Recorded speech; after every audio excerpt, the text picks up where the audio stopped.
Hey you guys! Hello you guys! I am so happy that you're here.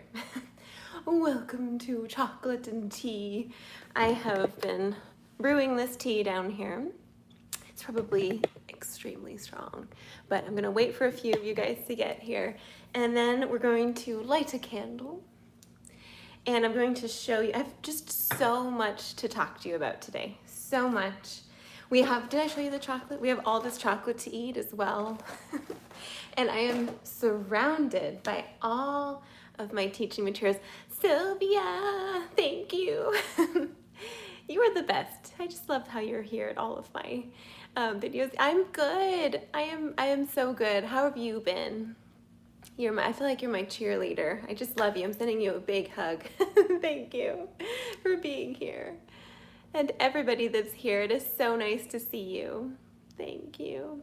Well, we have so much to talk to you about. I have, the ancient Greeks thing that we are, oh, thank you. We're gonna talk about the ancient Greeks article. I'm gonna show you all of my teaching materials that I'm currently using. And talk to you a little bit about I'm actually going to try and show you, if I remember, on my iPad, I can show you my Amazon shop with all of my teaching, materials and recommended things. And we're going to have some tea. And we're just going to have a little heart-to-heart as well today, because the overall mood for the studio this week has been just kind of struggling, not struggling really, but it's funny, it's interesting because this whole week we have been kind of doing a theme on communicating and expressing ourselves. And one of the ways we've been doing that is through using a poem or just reading through a paragraph in one of the books that we're using and just noticing how we're reading it. Maybe we can get into that a little bit, but I wanted to just have a heart-to-heart, just talking about, the struggle sometimes of being a musician and feeling like you're just never, good enough. And we all feel that way no matter what level we're at. And even if you're like the most amazing, violinist or violist in the world, you're always going to have those moments of comparing yourself to others. And whether you play the violin or the viola, or if it's what yourself at work, or what you look like, or what you looked like last year, what this person looks like, or this person is here and you want to be there, and like all of that kind of thing. It's just part of being a human, So we're gonna just have a heart-to-heart just chat about all those kinds of things. And it's not directed at anyone, it's just directed at all of us because we're all humans and we all, experience these kinds of just kind of insecurities. Sometimes we wake up on the side of the bed where we're like, I'm amazing and everything's fine. And then sometimes we wake up on the other side where it's like, I just don't feel good about myself. And I also am seeing this person who's 3 years old play this, and I can hardly, play this. So anyway, we're gonna get into all of that. But first, very important, we need to light a coffee smelling candle. This is Cafe au Lait, and it is from Swan Creek Candle. Oh yes, it's 100% American soybean wax candle, lead-free, clean burning. When you burn candles, you need to be careful about the kinds of chemicals that you're burning, because just where does this wax go? It goes into the air, right? So we're breathing all this kind of stuff in. So just make sure that you use candles sparingly and have a good one. I'm gonna try and not light my hair on fire. Just try. There we go. Okay.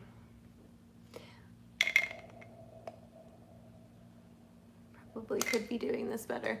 There we go. All right, you guys. Little candle moment for us.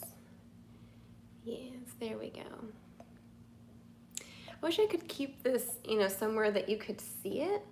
But unfortunately, I don't know that I can really put it anywhere that you'll be able to see.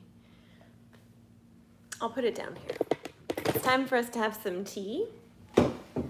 So, let me pop this right here. This candle I just got from Swan Creek Candle, their website.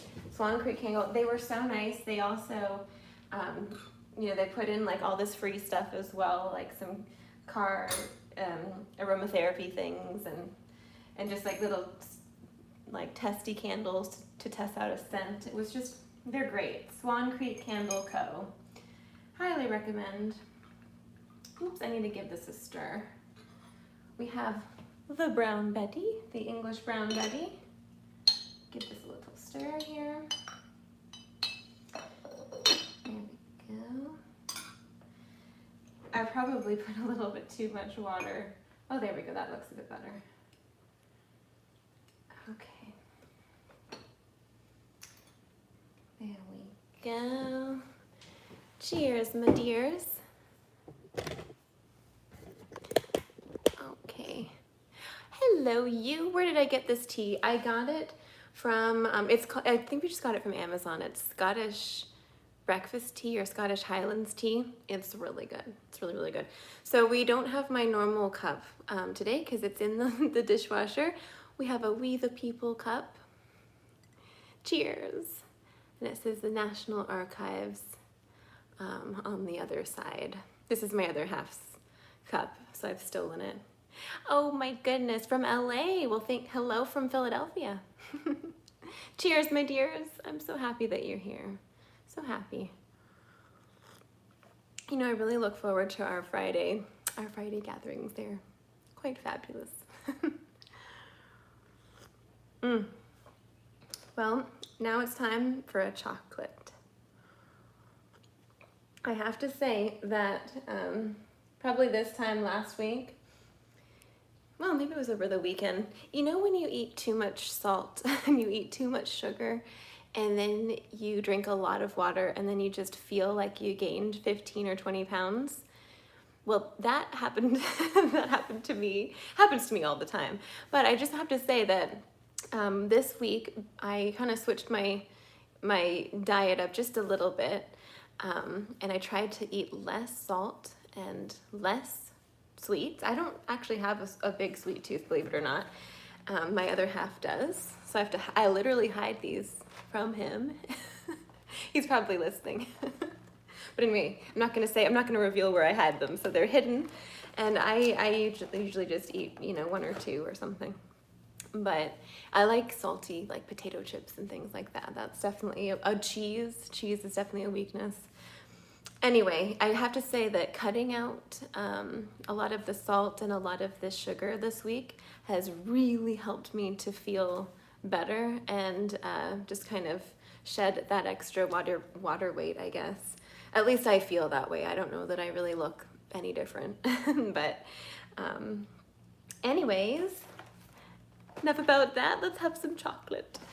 Now, C's candy is a special candy for me because my grandmother used to send us C's candy every Christmas. Oh, Sylvia, your weakness is also potato chips. Yes, we should have a live stream where we just sit down and eat a bunch of potato chips. But today we're gonna have some chocolate. Some chocolates. A little bit of a mess in here. You know, sometimes I bring chocolates. I bring C's candies to my studio for lessons because why not? But since we're not doing lessons in person, I'm gonna have to just eat all of these, you know?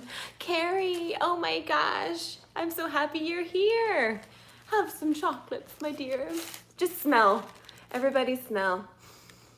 Oh, it smells so good. Doesn't it smell so good?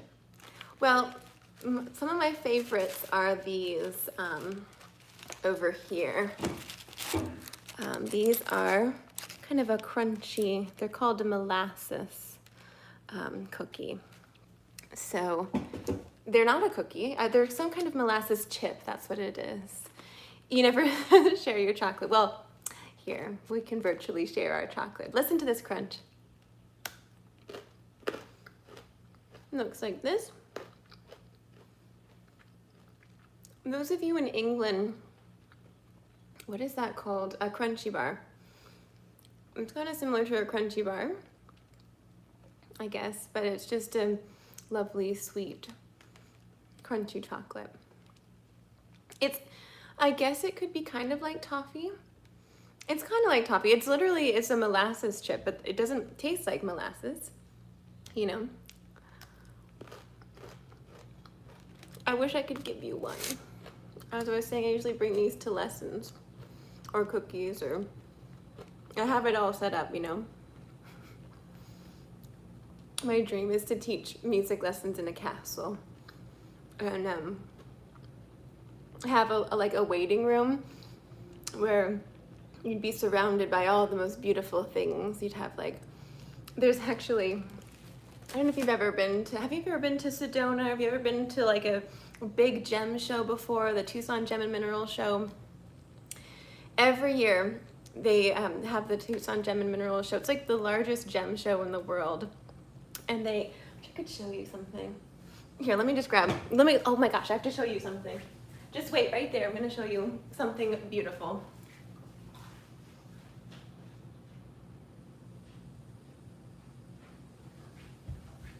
This is my dream one day, is to have this, you know, teach in a castle.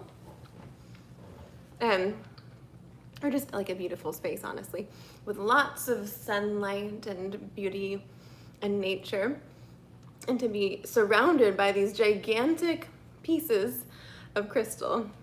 Have like interesting books you could read on philosophy, on history, on instruments, on the ancient world, just all these things. But you know, the last time I was at a gem show, I saw like a life-size version of this. It was like a humongous crystal that was sitting like literally this big, like imagine a chunk of crystal like this big, sitting in like a tall stand, like this tall, just like this. And I just desperately wanted it. And then they also have rose quartz, you know, bathtubs and amethyst bathtubs, and they also have these like cut out slices of amethyst, like a geode, like an amethyst geode. Hold on, I have to show you. Carrie, I remember you said you like crystals, right? Was that right? Well, imagine, for those of you that don't know amethyst, amethyst is such a beautiful crystal. We're like not talking about any of the things I said we would talk about. We will. But amethyst is your birthstone. Oh my gosh, that's awesome. Imagine like a mirror-sized crystal of amethyst, and it's cut out. I mean, it's basically, it's like a slice, and so you have it around the side, but it's hollow inside, like from a gigantic geode. And so when you look through it, it's like looking into a portal, and you can like put your hand through, and you just like, you feel the energy of the stone. I better put this down, but imagine, it's so beautiful. Imagine, and then you have all this lovely food and drink and chocolates and wine and coffee and tea and all these kind of things, and comfortable chairs to sit in, and you could just come to your music lesson, you know, like an hour or two early and just hang out there, listen to the person before. And that's my dream, you know, to just have this magical space where it's very inspiring and fabulous.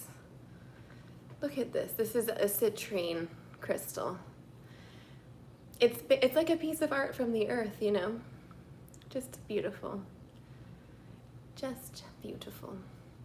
Well, let's see. I'm going to put you up here. You guys are sitting next to my bookshelf, one of many bookshelves, and I'll put you back by this plant. Hopefully. Okay. Do you guys like crystals too? I just love beautiful things. Don't need a lot of them, just having a few really nice, like tasteful things. I'd love if someone gave me an amethyst for my birthday. Oh my gosh, yes, that would be lovely. This is a rose quartz that I'm wearing. Self-love, which is why I wore it today, because we're going to talk about that a little bit at the end. hopefully. So, okay, another sip of tea. How many minutes have we been in? And we haven't hardly talked about anything. I have no idea how long we've been talking. But anyway, oh, it's just so nice to have a cup of tea. Let's just sit here for a second and enjoy this. I only ate one chocolate, so we have to have some more. I should try another one. Okay, let's see.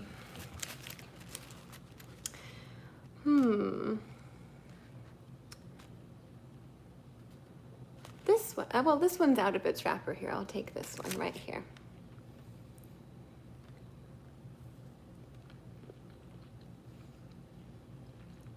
It looks like coconut, maybe? How awesome would it be if See's Candy sponsored our live streams like every week? I would be as fat as a house and very happy. Very happy. Whoopsie. I'm wearing white pants. I'm just gonna get chocolate all over them. So you must check out See's Candy. You know, it's not ridiculously expensive. And this is 1 pound of their old time, like assorted chocolates. Not the truffles, but the assorted ones. So, very yummy. Highly recommend. You know, we actually have I have this bag of chocolate where this lives. Remember, because I have to hide it. So good. We have peanut brittle in there, chocolate covered peanut brittle, chocolate covered raisins. I forget what else. Like a ridiculous amount of chocolate is in this bag. That will the location of that will remain hidden. Just in case my other half is listening to this. He had to go into work today for a little bit. So, all right. Well, let me grab my iPad because I want to show you. I want to show you, just in case you are interested, where you can find easily all of these materials if you are interested. Let's see.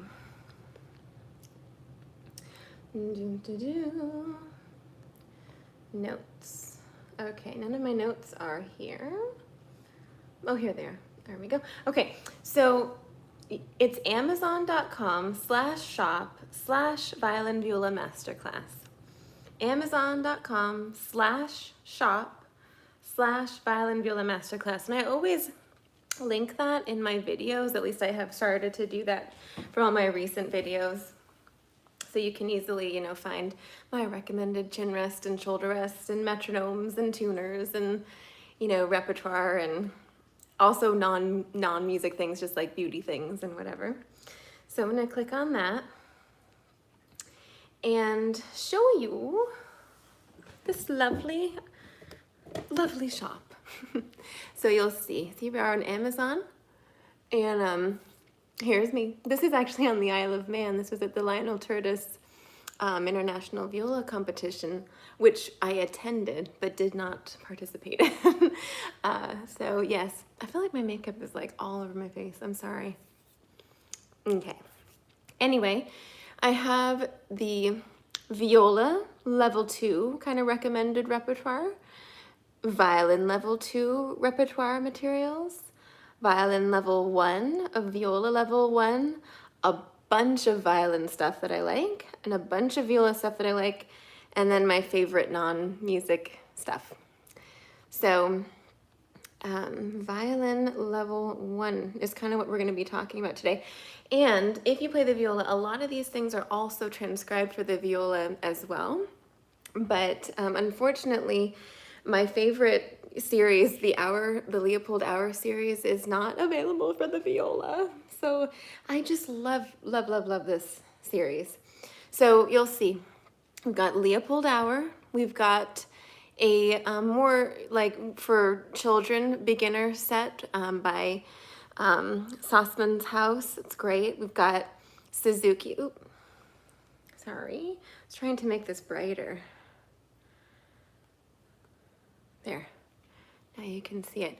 Ricardo, I am so glad that you're here.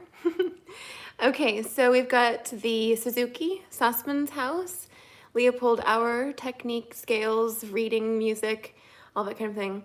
More Sossman's House stuff, but this is more like recital, repertoire kinds of things. Technique, Schradiak book. Cantigas, this is all medieval Renaissance music, which is just by nature really simple, so it's perfect as a beginner. It's really beautiful and catchy. We've got some scales for young violinists. They also have advanced scales. They've got a graded, yes, Carrie, isn't it awesome? The Cantigas is the best. It's my favorite book right now. I'm obsessed with it. This is called First Repertoire for the Violin. And I think I pulled this from like the Royal Conservatory of Music's like list of like graded repertoire, basically. So they have it for viola because I was looking for viola things. I don't have this book. I'm intrigued by this. And then this here is a waltz book. This is like folk music, and I have this. It's actually one of my favorite books as well. So you can check this out. The violin level 2 stuff is all the violin level 1 stuff, but with a little bit more difficult, more challenging things. So you've got Sevchik, you have melodious double stops, you have more advanced repertoire as well. I put the Fiddler's Fake book there because that's kind of tricky stuff in there. Wolfhart, 60 Studies. So it's honestly, it's a lot.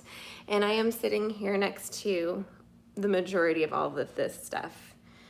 So I'm going to pop this to the side. Probably gonna lose this. I'm putting this down here, so if I don't know where I put it and I'm like, where's my iPad? It's right down there. I'm gonna put the chocolate to the side, put this over here, grab another sip of tea, and then I'm going to show you just kind of a quick flip through my level 1 materials that I use to teach with. Okay, now, there is only so much time to practice. Most of the students that I teach are working professionals. They're retired. I have a few little baby ones as well. I have some kids in college, not college, but high school that are going into college as well. So the majority of my students are not people that are trying to become professionals. That's not who I, specifically like work with and seek out. I don't seek out those kinds of students, although there's absolutely nothing wrong. I would love to have some of those. It's just that I've been really blessed that I'm able to work with people that just want to enjoy music and add that to their life. They're not trying to become the greatest, flashiest, superstar violinist ever. And there are teachers that, are geared towards that, which is amazing. But I'm more of a teacher that's going to like help you to add music as a fun, positive thing to your life. You're gonna learn a strong technique. You're gonna, do all your scales. You're gonna do all of your etudes and all of that and play lots of fun music. But it's not gonna be like, you must practice all this stuff and I expect you to do this and this and this and this. It's just not the group of students that I'm working with. That's not the majority of my studio. The majority is to just have fun and learn correctly so that they can play beautifully, add an art to their life, express themselves through music. And I think that's actually really healthy I think it's very, very healthy to learn music for fun and as a journey for you, you know, to come back to yourself, because it's your expression of music.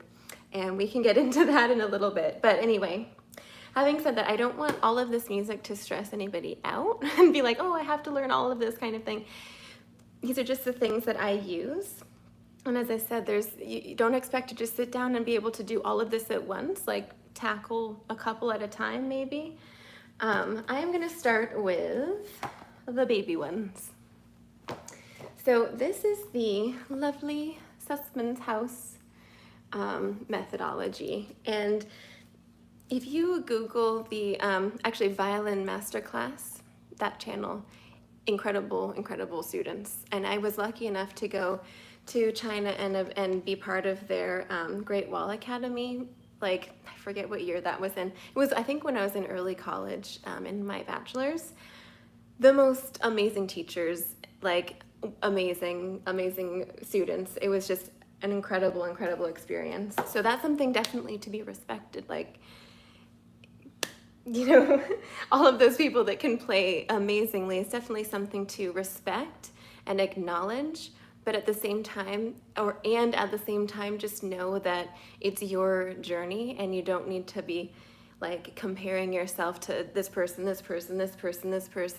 and to try to find your worth and your value. And if you're good enough, it's just not gonna work that way, and it's gonna make you really miserable if you think of it that way. You know, trying to find your value and worth through comparison with other people, just whatever you're in, it's not healthy. So let me just kind of show you what this looks like. It's beautiful. Here is volume 1. And if I just kind of flip through it, it's the perfect thing for children. Really big, happy pages, you know. Easy things, simple rhythms. You know, it's kind of equivalent to the Leopold Auer books, but it's the child version, the happy, you know, child version. Whereas the Leopold Auer books are much more serious looking, which is, there's absolutely nothing wrong with that at all. It's just not, and also children cannot absolutely use these. I mean, these are geared towards anybody. But it's just that, and I actually use these and these side by side for little ones. That way they can get both worlds.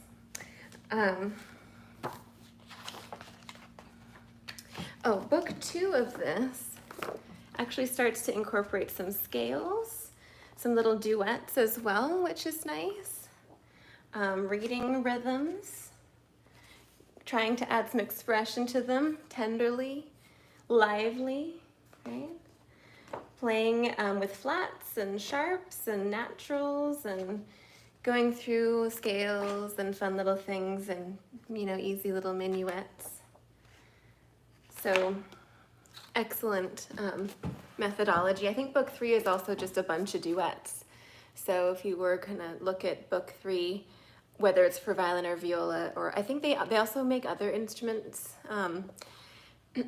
methods for other instruments, but I think book 3 for violin and viola are actually duets, which is really nice. So that is the Sussman's House stuff. You can find these on my Amazon store, or just on Amazon or Shar or anywhere. They're an excellent methodology. So then we have the blessed Leopold Auer books. And I like to use these really as like a warm-up. So we'll usually do like, you know, it really depends, but probably 10 to 15 minutes, kind of just going through these to warm up. This is all open strings. So I know that sounds crazy, but you get to learn various rhythms with open strings. Just start from the beginning. So of course it starts with just, and you know what, he also takes like the first quarter of the book to explain like violin technique and how to do everything, even like how to tune, how to hold the bow, and all this kind of thing.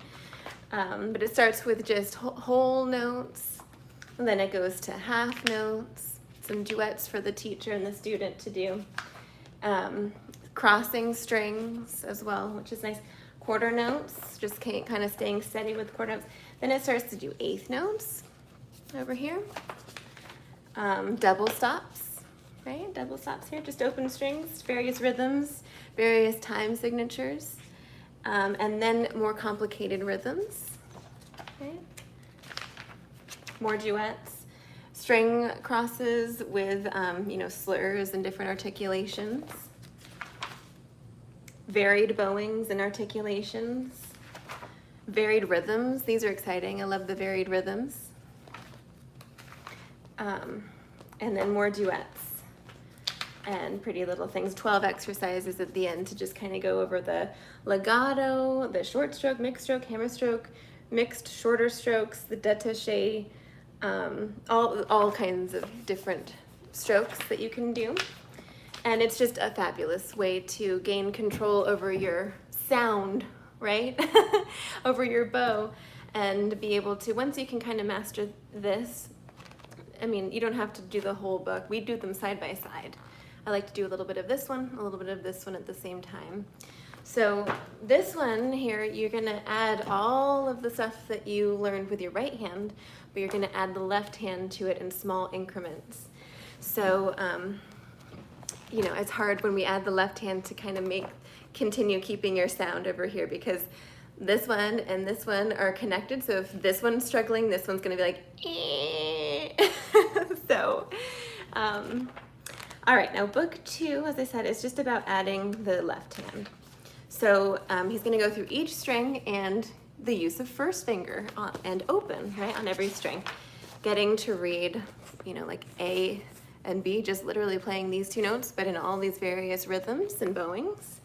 And then the chromatic A sharp or B flat, and B. So then having 3 notes to juggle and getting used to reading those with all the same various bowings and rhythms. This was on the A string. He does the same thing for the D string, G string, E string, and then you add open 1 and 2. So getting used to reading, second finger as well. So you've got A, B, C sharp, all these different kinds of rhythms. A sharp, B flat, C sharp, right? Getting used to reading and processing all this information on the page while playing with a nice sound and keeping it in tune. So he goes through all the fingers until you're reading all 4 fingers. Let me show you what that looks like. Ah! So imagine being able to just do all these things, just process exactly what's on the page, do all the bowings, do all of the notes, play with a nice sound, even reading the scary chromatic stuff, and once you can do all of that, then he's got us doing some scales, and you don't have to finish all of this and then do your scales. You can do them simultaneously, So I usually like to, it depends on the student, but if they're a total beginner, I like to just kind of, as I said, do a tiny bit from these to just practice reading and doing something very simple to the best of the ability. And then we'll do like an intro to scales where we just play a 1-octave scale. We're not really reading any music. We're just kind of getting to know the scale and its relative minor, like we're doing on Patreon right now. And then once we've gone through all of the scales, all the sharps, all the flats, all the majors and minors, then that's a great time to start learning a scale routine with different bowings. And a lot of these are like 2 octaves, not completely, sometimes they're all in first position. And then at the end of this as well, there are A-tunes that are actually set up as duets between the student and teacher, which is really nice. So the Beginner's Daily Dozen, 12 exercises with preparatory scale and bowing studies. So there's an accompaniment to all of them as well. So it's really, really comprehensive. Yeah, these I like highly recommend these books.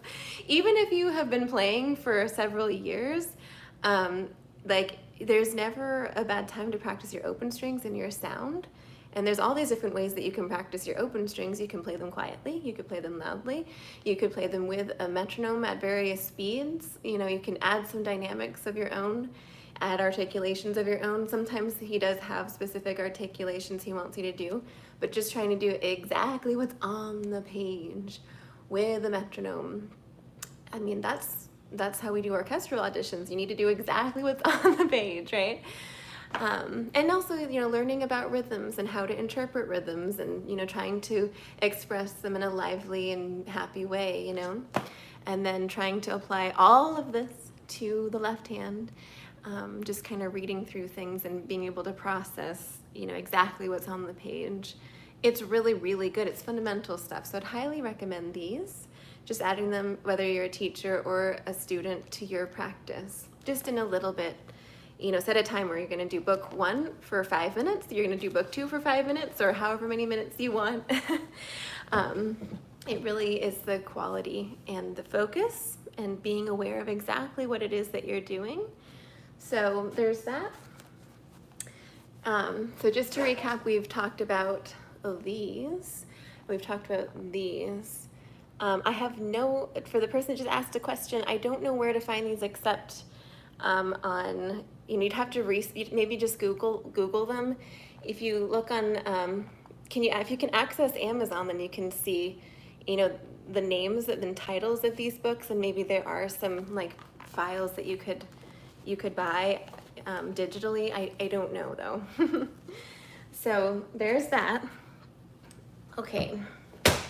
Next thing, as far as a technique book, if you're a beginner, level 1, level 2, is you should definitely have a Schrodiak book. These are so fabulous, and especially book 1. I don't think I've ever actually looked at book 2 or 3. I'm not gonna lie, but book 1 takes you through all of the hand patterns. This is all in 1 string, basic hand pattern, all the different ways you can play it, all these different kinds of bowings, all these different metronome speeds you could play it at, all in 1 string. Exercise 2, not the basic hand pattern on 1 string, weird chromaticisms on 1 string, and being able to, you know, read all of these kinds of things, play them with the, you know, beautiful intonation, a nice sound, various bowings, and even rhythms you can apply to them. I mean, it's just a simple foundation. And then exercise 3 is the basic hand pattern on 2 strings, and you're going to eventually run into some chromaticism towards the end. So, and then you have back and forth between 2 strings, string crossing exercise, just between 2 strings. Whoops.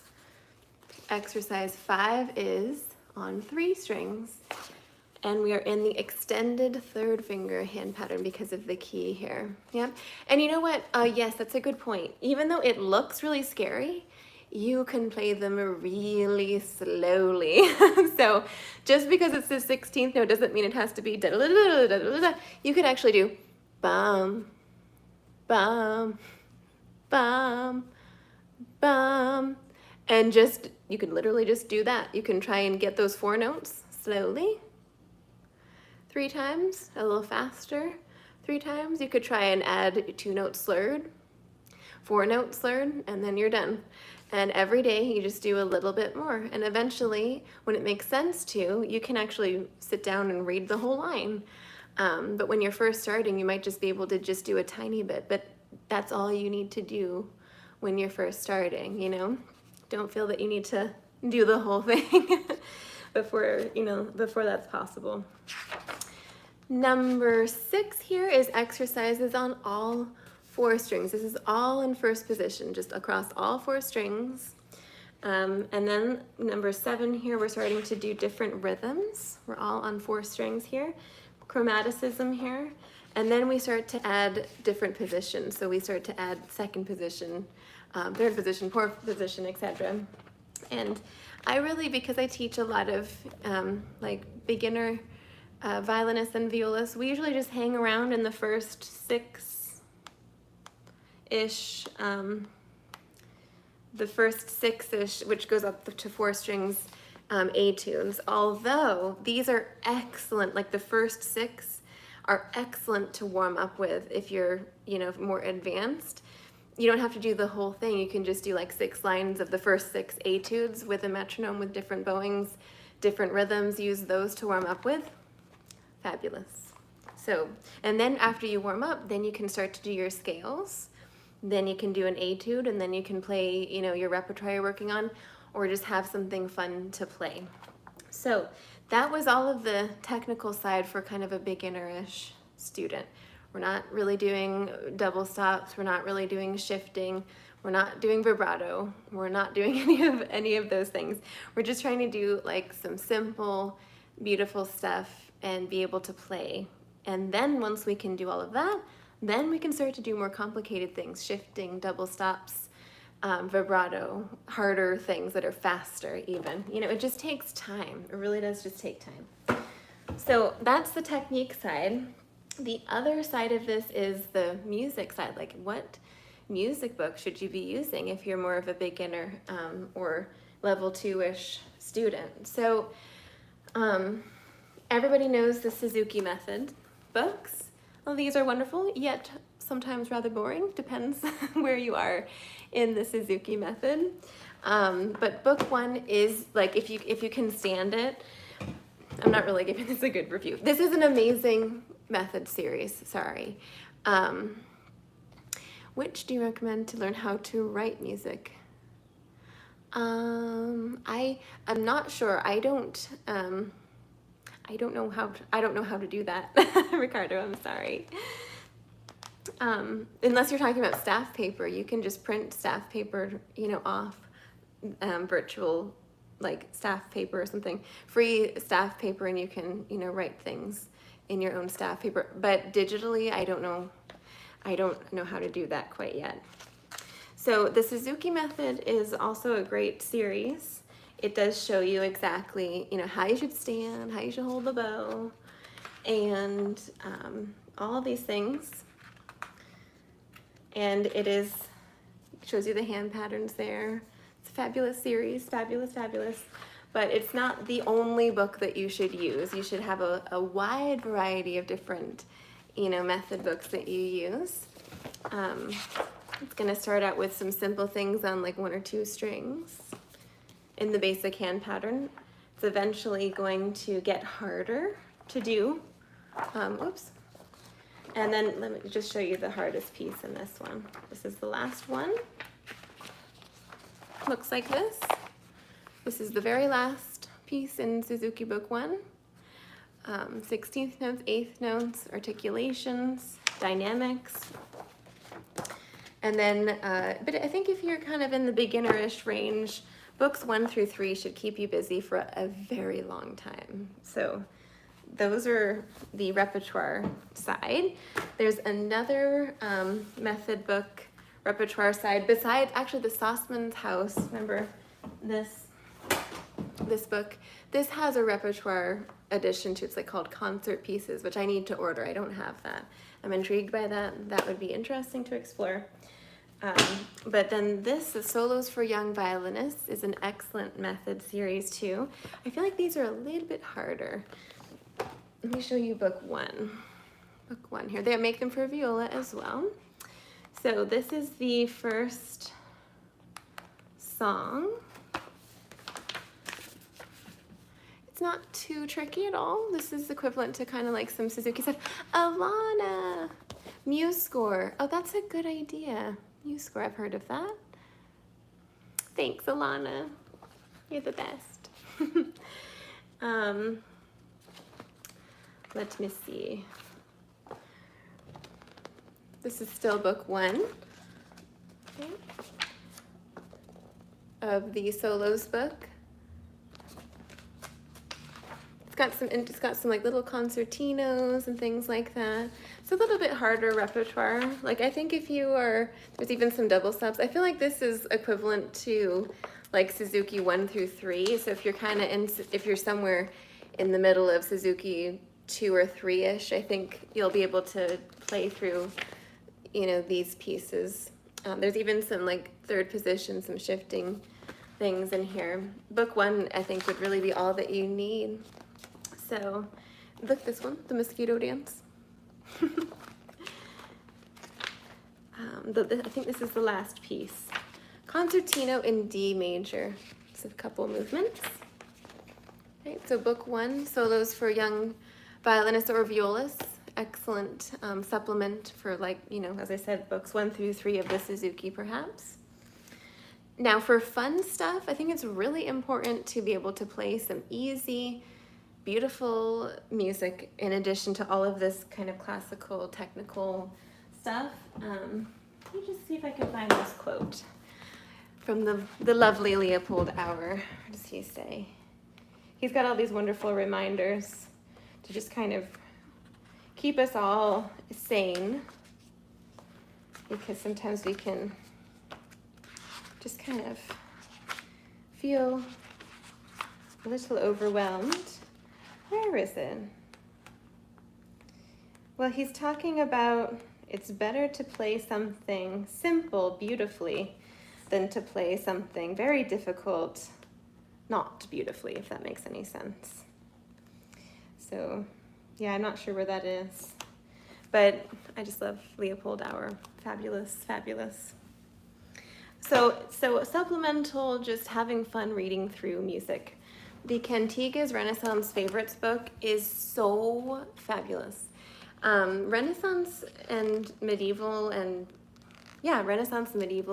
music are just so beautiful. They're relatively easy, they're catchy, some of them are folk songs as well, but they're just an amazingly awesome series. It's a big, thick book. There's even like chords in there too, so you can even, like, for example, you see the chords that are here. It's easy to play along with if you have a friend that plays the piano, or if your teacher can improvise along with you or accompany you on the instrument or on the piano or on the harp or something. There's just so many songs in here. My table of contents has fallen out, so I need to remember to breathe. Like, sometimes I can just forget to breathe. I'm just so excited to tell you all of these things. So the Cantigas Festival Favorites, wonderful book. Use this for just kind of sight reading, finding a new fun piece to add to maybe the harder repertoire that you're working on. This would be really, really good. Love this. Now the next one, I'm missing the cover of this, but Easy Pop Melodies is just so fun. You know, these are the songs in this book. They make it for viola as well. And just so lovely. Oh, hey, Sylvia. Okay, you've got to go in a few minutes. Well, good luck. Ooh, good luck on your interview. I'm sure it'll be fabulous. Just be you. Just be you. All right, so this is the Easy Pop Melodies. I don't think that I put this on my list. I should put this on the list. This is very, very good. Fun to play through. And then for some more like folk music, fiddle music, the waltz books. My earliest childhood memory of the violin is playing the Ash Grove.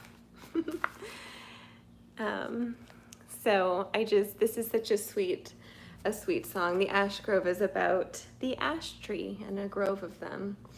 And it even has the words and there's a Shokin farewell in here. Just so many, like, just simple little songs. You can play on the piano, on the violin, on the harp, on, you know, any instrument. It's not necessarily just for violin. It could be anything that reads the treble clef, you know. So love these, and there's 3 of them. Highly recommend number 1, Bill Matheson. For whatever reason, this is hard to find. But Waltz Book 2, it's not necessarily harder. It's just more stuff. It's not a progressive series. It's just, this is the next volume of them. And then Waltz Book 3, which I actually haven't explored that much. This one looks a teeny bit harder, maybe. But I just love this. And, you know, the last one I'm going to show you is The Fiddler's Fake Book, which I love. I absolutely love this book. It's like the Bible of fiddle music. There's, you know, there's American folk music, there's Irish fiddle music, Scottish music, bluegrass, country songs, old time songs, just so many songs from everywhere. And I just love this book. And you know, fiddle music is an excellent way to just get around the instrument. I don't know what fake book means. I know that that's a term. I don't know. I don't know what fake book means either. But anyway, I would highly recommend this book. The Irish Washerwoman's in here, The Swallowtail Jig, The Lark in the Morning, Fisher's Hornpipe, Flowers of Edinburgh, Devil's Dream, the Kesh Jig, that's one of my favorite ones. Then the Morning Dew, Merrily Kiss the Quaker, Sailor's Hornpipe, The Road to Lisdoon Varna, that's also in the Cantigas book. So just highly recommend this. And you know, this is a lot of music.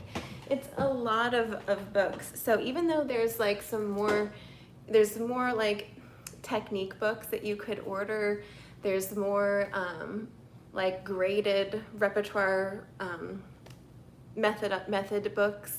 You could get those too, but all of these things here are just, there's so much. It would take years to get through all of this stuff, you know?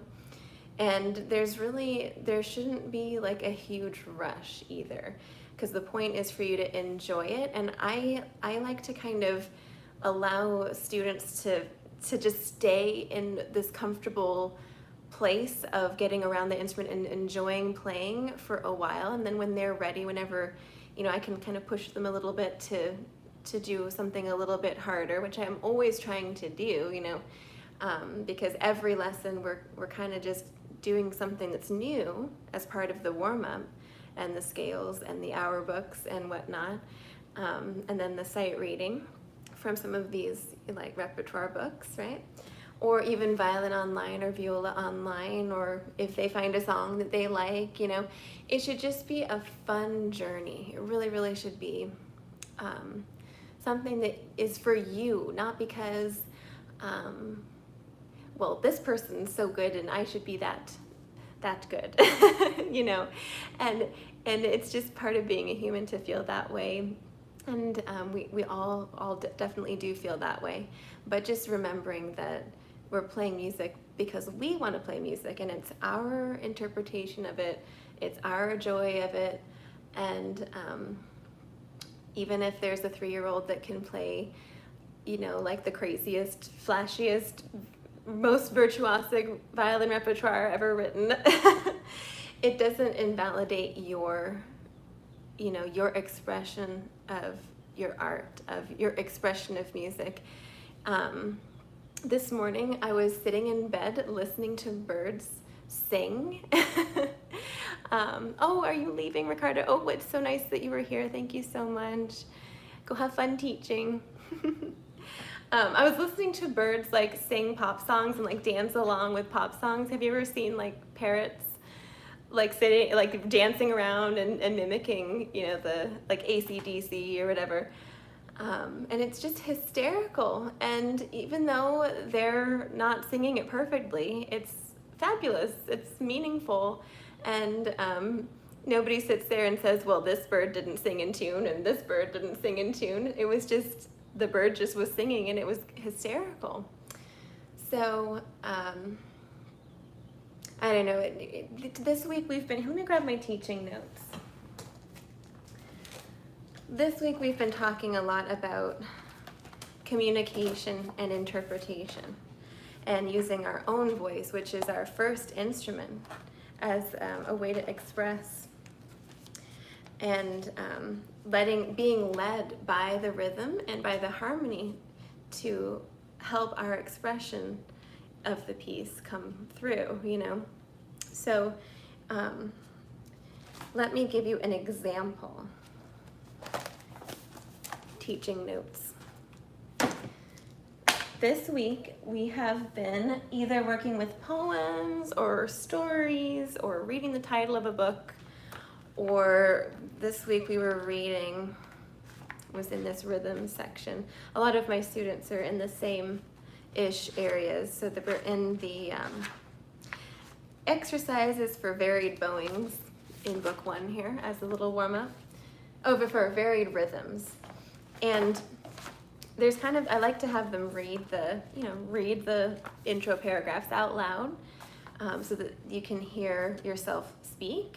You can hear your own cadence, your own phrasing, how you're stressing the words, and if you're communicating it in a way that's intelligible and understandable, right?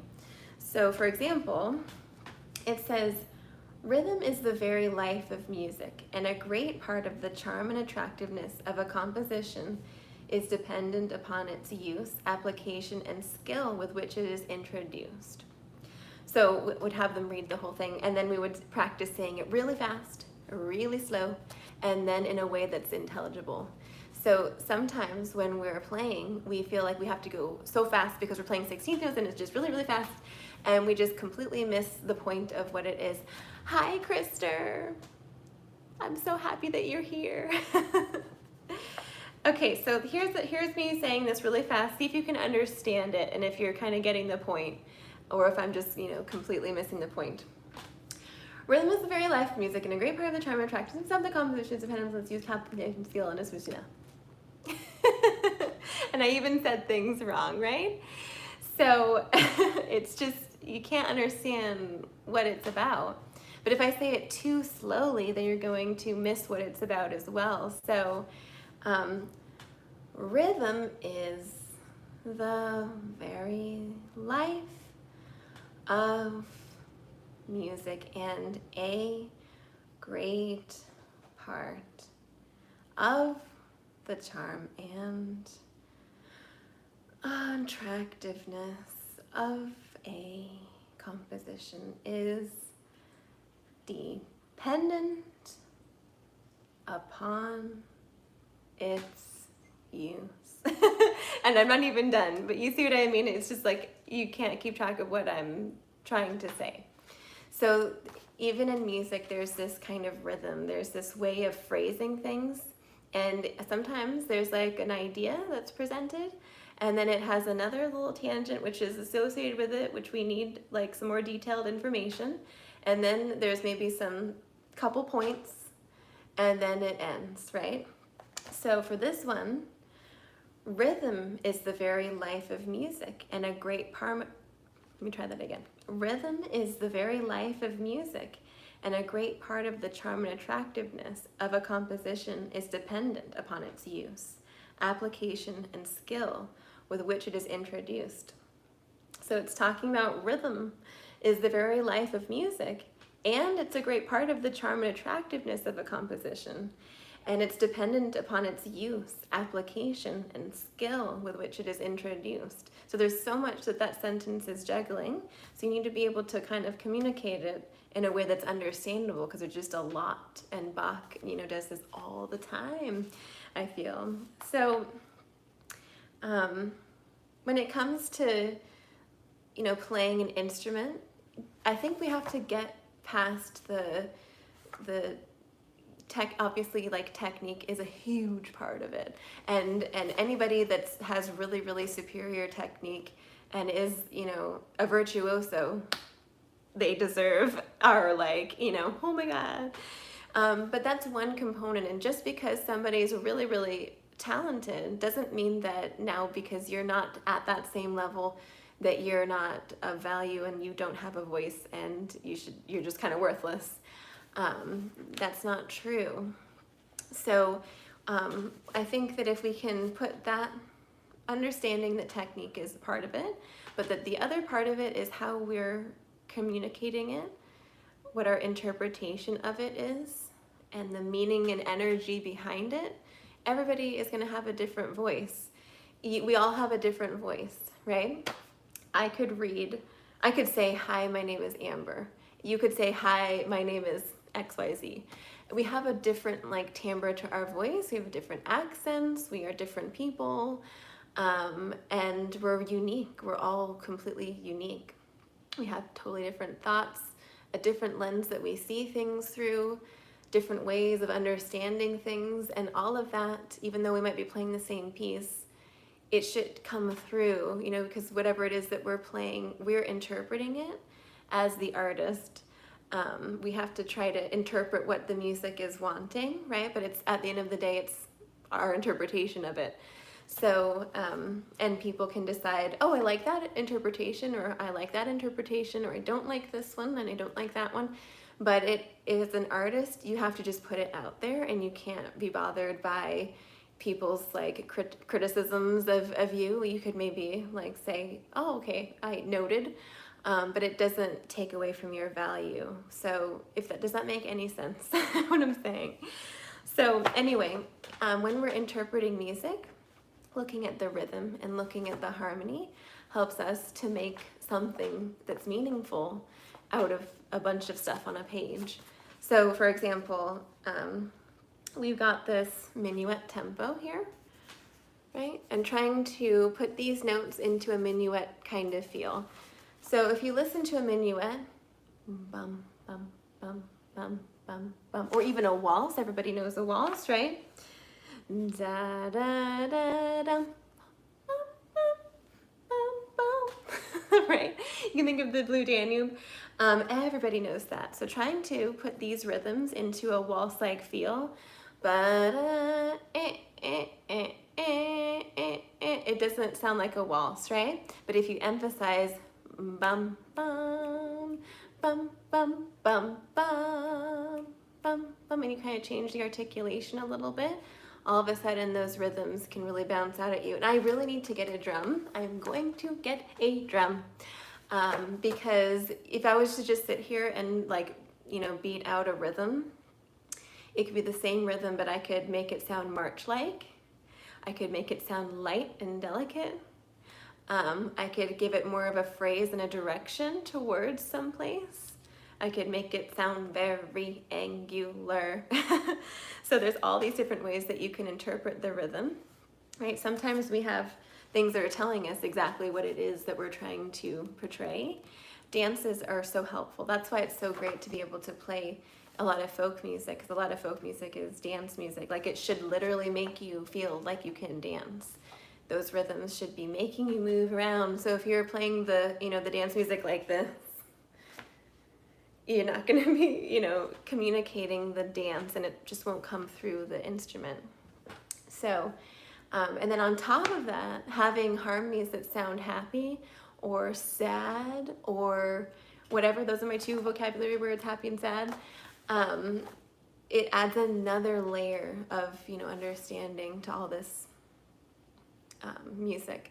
And then it's your interpretation, right? Just like if you're reading a story, you have the words, you can understand what they're saying, but you could act them out a little bit more if you wanted. Or you could read it like this. So it's your, that's what I'm saying. And nobody's gonna sit there and be like, well, the way you're saying this word is weird, and you should say it like this, or you should say it like this, or you should say it like this. So if we were all consumed about how to say the words, you would be missing like the overall, like how you're saying. Does that make any sense? You should get a bodhran, a Celtic drum. Oh my gosh, that is an awesome idea. I have to look into drums. There's a few people that I've been following that make drums. Laura Daligan, I love her channel. I have like obsessively watched her channel for many years. She makes drums, and also Caroline Nobles, who is a harpist, who I love. I just love her like feeling of music, because she does sound healing. And that's another thing that sometimes we forget, like we're making this noise on our instrument, but it's actually this beautiful sound as well that can be very, very healing. So there's just so much more to music than just the like, oh my gosh, I can play this fast, you know, or I can do this, and I can do this, and here's my vibrato, and here's me playing quietly, and here's me playing loudly, and here's me moving around like a crazy person. There's just so much more to music than kind of the ability to show off and like flex, so to speak. And I grew up feeling that way. I just kind of, for whatever reason, grew up feeling like it was all about who was the flashiest, who could play the fastest, who was the best, for whatever reason. And it just really tore me up. It really, really did. And I graduated feeling like I just had no idea what music was, and I didn't want to sit there and watch somebody show off on stage and be like, I'm so much better than you, and look at how amazingly I can play, and all of that kind of thing. So I went through this kind of crisis, kind of like losing my love of music. I could not listen to anything, and the thing that helped heal me was actually being able to teach music and to just go back to basics and remember what music was and how healing it can be and how fun and energizing it is and how creative it can be and how it can actually lead you to you, like help you find yourself, because it's your journey of music. It's not anybody else's journey of music. You can have teachers that help you along the way, you know, and they can tell you how to do things and what you're doing that's incorrect that you could maybe do better, and what you're doing right that's really good, and tell you how to do this and how to practice and give you all of the things you should be doing so that you can progress. But at the end of the day, it's your journey of learning music, and that has absolutely nothing to do with whether this person can play better than you or worse than you. It has nothing to do with anybody else than yourself. So I guess that's the spiel today, is just remembering that when you study music, there's so much we have to juggle. And I think that studying music actually put me in like a self-help journey for many years, because I was just so, I don't know, I just really struggled with all of this. So if you are struggling with it, feeling insecure or not good enough and comparing, I was even like desperately jealous of my best friend. So it was just a weird time, and I know how it feels. And just know that your expression has value, and it doesn't really matter what anybody else thinks and how good someone else can play it and all of that. It's just for you. And you can share it with others too. But even if you are like a great big superstar that's judged all of the time, you're still, it's your musical journey. Even if you are a 3-year-old wonderkind, at some point you're going to grow up and not be like the super flashy child anymore. You're gonna maybe forget who you are, hopefully not, and just remember that it's still your voice as a musician, and your value is not determined about, you know, just your technical facility. Your value is you as a person and your love of music and your expression of it. So I could sit here and just say this all day to you guys. But I need some more tea. That's the thing, is I really do need some more tea. What else can we babble about? I feel like there was all these other things I was going to tell you. I showed you my Amazon store. We talked about Repertoire. We talked about our, you know, just emotionally dealing with studying an instrument and being a human. And what else? Oh my gosh, the ancient Greeks. We didn't talk about that. I was like, there's something else that we usually do on Fridays. I have to read you a little bit of this. Okay. So let me just move you a little bit closer. And we're going to have a story time. Okay, oops, that's a bit too low, isn't it? There we go. There we go. I just wanted you to see the candle, but I don't think you can see the candle. I'll just move back. There we go. I'll just move back a little bit. The struggle. All right. Well, I am sending you a big hug. Yes, we all struggle with these kinds of things. Whether it's our, you know, it could be literally anything. It doesn't have to be the violin. And being a musician, it can be just feeling, just loving yourself, you know, just being you. Okay. The ancient Greeks, they had a wonderful view of music, and I just am loving reading about this. Let's see. All right.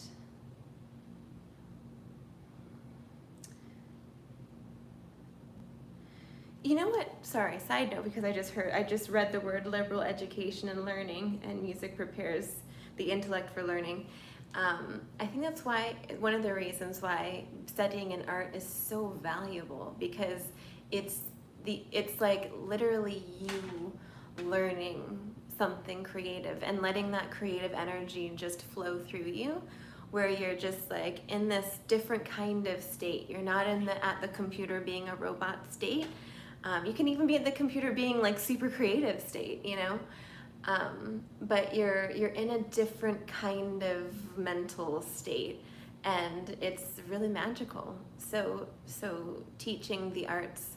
And you know what's so interesting as well is that art and like beautiful, like monumental structures, humans, like, you know, artistic work, our cave paintings from thousands of years ago, the artifacts, the metals, the weapons that we found from, you know, thousands of years ago, the swords, the coins, the metals, the structures, the sacred temples, the jewelry, whatever, I'm probably missing things. Those are the things that survive. Those are the things that are meaningful, that somebody created something and it was their, like, it was like this beautiful creation that they made, and it survived, depicting something maybe, you know, otherworldly or something from this world or whatever it is. But it's just interesting to me that those were so highly valued. Like artisans and artists were highly valued. They were like highly skilled people that didn't do the everyday kinds of things. They made things that people really enjoyed and paid high dollar for, you know?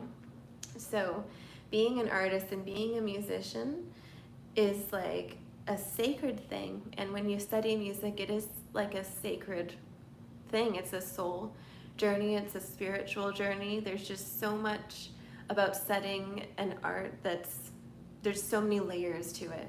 And it's hard to comprehend and, you know, anyway, okay, let's just read this. All right. I just don't remember exactly where we were last time. Let's see. We're going to start on page 6 of this article. This is called Plato and Aristotle on the Ends of Music. Okay? So, furthermore, Plato places great value on music's ability to develop habits of taste, because these habits are extended to other areas. When a good musical education puts the right measure in a child's emotions, it instills in him an almost natural attraction toward what is good and an aversion to anything bad before he can understand why things are good or bad.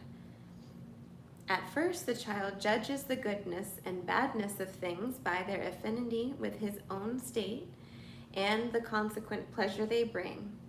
If the child has been well informed, he may eventually become able to understand why something is good or bad, because, quote, when reason came, the man thus nurtured would be the first to give her welcome. By this affinity, he would know her. That's when reason came. When a man has been properly molded by music, his emotions will present no obstacle to his understanding of virtue.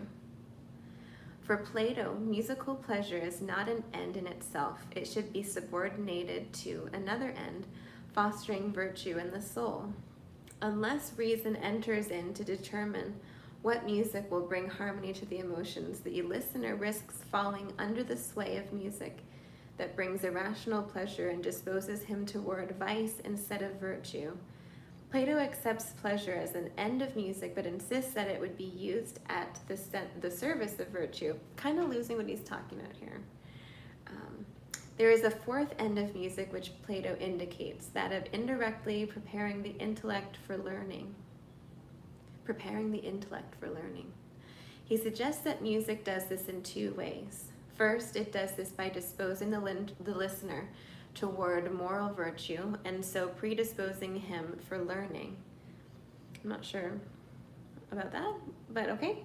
In the Protagoras, Plato urges children to study music so that they become more balanced, more capable in whatever they say or do, for rhythms and harmonious adjustment are essential to the whole of human life.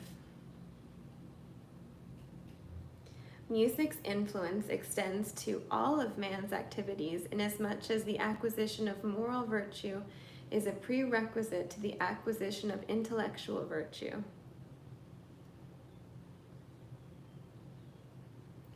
Secondly, he indicates that music prepares the intellect for...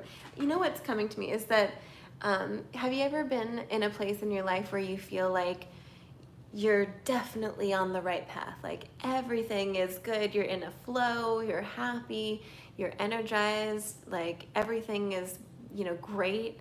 And then have you ever been on the opposite side of the coin where you're like, this just feels totally discordant, I'm not happy, I'm trying to be happy, but I'm not, and everything is just not quite right. It's just not fitting, the shoe isn't fitting, I'm trying to put my foot in the shoe that doesn't fit, and it's painful, and I can't walk, and all of this kind of thing. You can experience that in music too. There's moments in music where, that is like literally music, like you experience, especially like the great classical music, you definitely hear the beauty and the harmony and the joy and whatever it is that it's depicting, the harmony. And then you're gonna encounter moments of like discordance, and maybe the theme is going through this like trial and tribulations, like going into a battle or some kind of thing. And you hear it just toiling with all of that discordance, and then it comes out the other end and it conquers it, for example. And you can hear that in music. You can hear that in Beethoven's Fifth Symphony, for example. It's like a battle between C major and C minor, and it's really interesting. So, okay. So, in life, you can feel those things too. And I guess if you can hear the harmony in music and the discord in music, you know what that feels like. You can also feel that in your life too. You know when it feels right, you know when things feel not right. So sometimes it takes a while to learn that. But anyway, we're capable of feeling what's harmonious and what's discordant, Okay, maybe that's what he's talking about as far as virtue goes and being able to learn. Secondly, he indicates that music prepares the intellect for learning in the way of liberal education, which does not give the child any specialized training or knowledge. A musical education neither trains a child to be a skillful musician nor teaches him a science. What Plato says about all the fine arts as a fostering learning can be applied to music in particular. He speaks of these arts as preparing the mind for understanding by providing a cultural formation. They do this first by arousing and feeding man's love of knowledge, and secondly by purifying and sharpening his perceptions. For Plato, musically directly touches the emotions and remotely prepares the intellect for learning, so that this end, which refers to the intellectual life, is consequent upon its effect in the moral order. I just love that. He says that a musical education neither trains a child to be a skillful musician nor teaches him a science, but it fosters learning and prepares the mind for understanding. I love that. I mean, I'm constantly learning. We're constantly learning all of the time, keeping things. I feel like every week I'm learning something new. Like my learning of music it's like on this like snowball that every week gets bigger and bigger and bigger, and that's like largely like 98% due because of my students and my studio, just learning from everybody. Plato then assigns 4 ends to music, and he sees a certain order between them. First, Music moves the emotions. Second, it gives pleasure. Third, it disposes toward moral goodness. And fourth, it disposes towards learning. The most fundamental end of music is the moving of the emotions. This is the reason why music pleases and can dispose towards virtue. Musical pleasure is subordinated to moral goodness. It can, but should not be used to encourage badly ordered emotions in the listener. Finally, the art of music has a remote influence over the intellect, which follows from its ability to introduce the listener to well-ordered emotions. The ends of music proposed by Aristotle. Like Plato, Aristotle discusses music with a reference to its place in education. The goal of this education, according to Aristotle, is to make men good by bringing reason, habit, and nature into harmony. Art and education fill up the deficiencies of man's nature, perfecting and completing and fulfilling it. Beginning with what is most fundamental in man, education first touches the appetite and then proceeds to the formation of reason. In this context, Aristotle points out three generally accepted reasons for including music in education, each based on a different effect music produces in the listener. He says that music was sought for the sake of amusement, as conducive to moral virtue, or in the interest of intellectual enjoyment. The first end of music which Aristotle discusses is giving pleasure.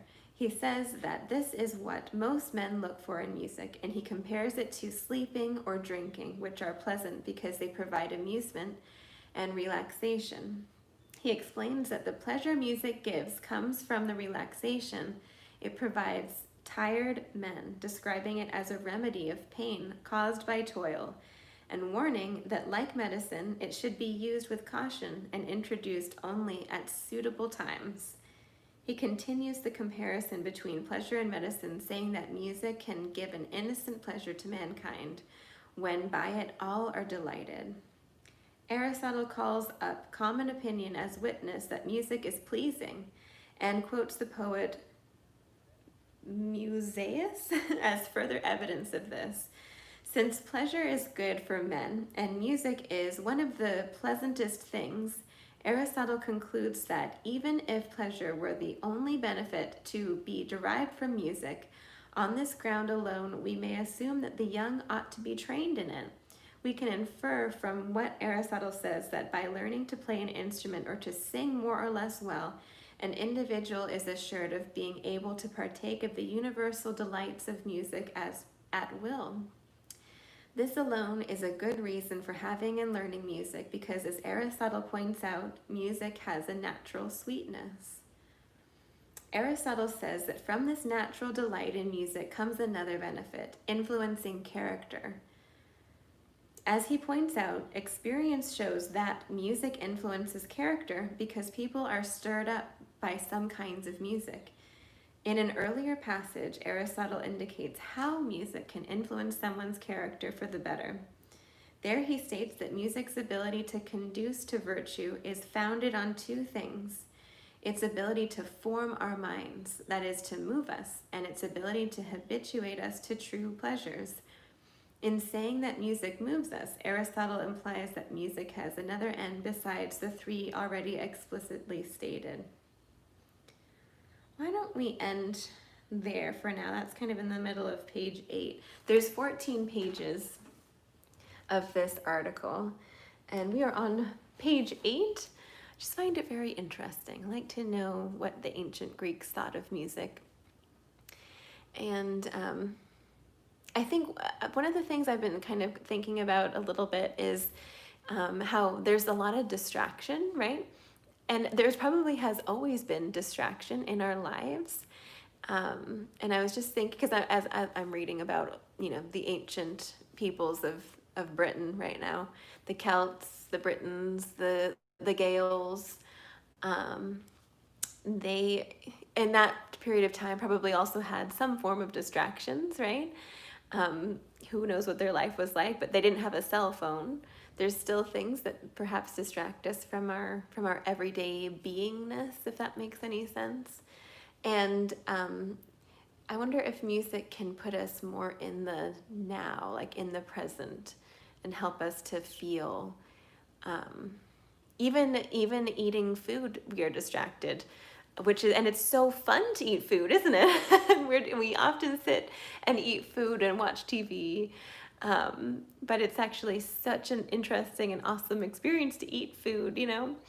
If you think about it, if you were an alien and you came to Earth and you had never eaten food before, and being able to eat like a yummy meal or eat some chocolate or have a cup of tea would be an amazing experience. Or to walk through the forest and see these incredible trees would be so amazing. Or to see like little creatures crawling on the trees.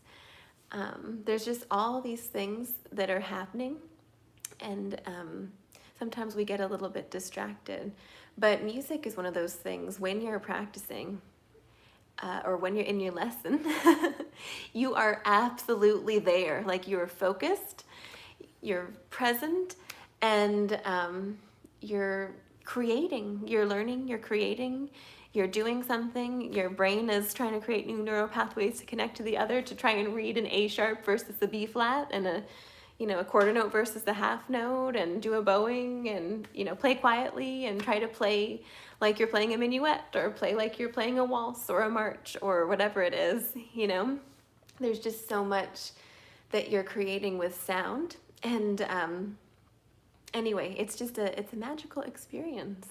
There's just so much more to it than just thinking, oh, this other person's better than me, and try not to, all of us in the world, let's try and not worry about that. We can just worry about how can we be more fabulous? How can we be more ourselves? And I don't know. I'm gonna love and leave you guys. My tea is cold now. I highly recommend that you go to See's Candy and buy some chocolates from them. Their peanut brittle is to die for. They have peanut brittle bars, which are covered in chocolate, but they have peanut brittle, which is just so insanely delicious. Just love See's Candy so much. All right, you guys. Well, thank you for listening to me babble about stuff. I want you all to be happy and to be on your own individual musical journeys, artistic journeys, and just enjoy the journey of playing an instrument, not trying to rush ahead or come up with some kind of timeline that you should be at this point by. You just are where you are, And hi, Paul. It's nice to see you. So, yeah, just be you. I know that it's really hard to be you. I was listening. I'm going to try and link if I remember, link this YouTube. Do you guys know Awakening with JP? Have you ever seen Awakening with JP? It's so funny. Well, he has like a TED Talk where he's talking about being yourself, and it's so true. He's talking about how we often are afraid to be ourselves because people might actually see who we are, and they might know who we are, and they may not like us. Or they actually might really like us for just being ourselves, So I'm also going to link the article of the birds singing and laughing. Vibrato from third to fifth. I read your question, but I was in the middle of a thought, and you were asking about vibrato. We'll have to talk about that another day, but I'm so happy that you're here. There's a video about vibrato that I've done, and there's so many about, vibrato that everybody in the world has done too. I would suggest, though, that you try to play with the most beautiful sound that you can without vibrato, and then try to add vibrato, because vibrato is the icing on the cake. You have to have a nice sound first, So, anyways, my lovelies, here you go. Here's the happy citrine crystal for you. Okay, ready? Shh. Happy citrine crystal coming your way. Okay, well, if you want to connect You can visit my website, Violin Viola Masterclass. I am bothering everybody on Instagram every day almost on my story, Violin Viola Masterclass. I have a Patreon that is just for you guys. It's $1. Lots of content on there, lots of videos. Every week I publish a mini lesson. We are going through the scales right now. We did an intro to the C and A minor scales. Then there's an audio recording of the C scale, the A minor scale, the A harmonic minor, the A melodic minor, and we're almost done. And then we're gonna move on to an intro to the G and E minor scale, so G major, E minor, and get the same routine with that. We're gonna go through all the scales, and hopefully you guys are playing along with me for those. If we were two ancient Greeks learning about music, the first step is to play the same thing. Try and play along with me. Can you play along with me? Can you play with a nice sound? Play in tune? Stay in tempo with me? I'm going pretty slowly. There's a cello drone with it. The next step would be to try to play separate things and have it sound good. So one of the ways you can do that is just by playing another drone, a perfect fifth higher or a perfect fourth below. It's the same note. So for example, if we're doing the C scale, C, D, E, F, G, adding an open G to the whole thing would add another note called a drone that would sound good for the entire T of the scale. Or you can play it 5 notes ahead of me, or 3 notes ahead of me, or 4 notes behind me. You could play it in sevenths with me and that would sound absolutely horrible. But just getting to know, harmony and just learning about music by playing together is fabulous. So that's just patreon.com/Violin Viola Masterclass. For those of you that are on Patreon, I am going to be publishing the first video of the intro to the C and A minor scale for YouTube live. It's going to be public, and then I'm also going to be publishing all of the play along with me recordings eventually, because I'm going to just need to have access to them to use in lessons. But right now they're just for you in the studio privately, but eventually they will all be public. It's just everybody in the studio and on Patreon is going to get those first. So anyways, it is just $1 to subscribe to Patreon, and I do appreciate all of your support and help. I don't know if it's always going to be $1 on Patreon, so get it while you can. I love you guys. Thank you for being here. I may not be here next Friday. We shall see. My goal for the next week is I'm taking the week off from teaching, so it's going to be so weird to not see any of the studio. Because I see, I just love seeing everybody's face every day. So it's going to be weird for me to not see anybody. And I'm going to come back and be just so happy to see you. You already know in lessons, I'm always like, hi, I'm so happy to see you. But it's going to be probably, times 100. Hopefully I can dial it down a little bit, not be overly excited teacher to see the student.